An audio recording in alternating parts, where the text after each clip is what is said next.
আমাদের প্রায় ঘোরা আমাদের শেষের দিকে। আমরা এখন এগোচ্ছি ঘরের দিকে, ঘর যাবো।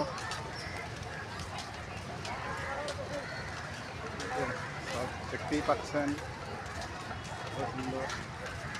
এই এতটা ঘোরা আমাদের আজকে সম্ভব হলো একমাত্র খালি কাজ বন্ধ ছিল, কাজ হয়নি, তাই ভাগিনাকে সঙ্গে করে নিয়ে একটু ঘুরতে বেরিয়েছিলাম।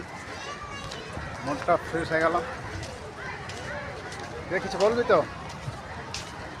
হ্যালো, কেমন আছে সবাই? চলে এসেছি ঘুরতে মামা ভাগ্নে। যাকে যথেষ্ট চেষ্টা করবো পুরোটা দেখাবার। এগুলো বললাম, আবার এর পরবর্তী দেখা যাক কোন জায়গায় যায়। আবার তুলা ফেব্রুয়ারি চলছে। আর বন্ধুরা একটু কমেন্ট করবেন, শেয়ার করবেন, চ্যানেলটাকে সাবস্ক্রাইব করে সাপোর্ট করবেন, পাশে থাকবেন, একটু আশা রাখবো।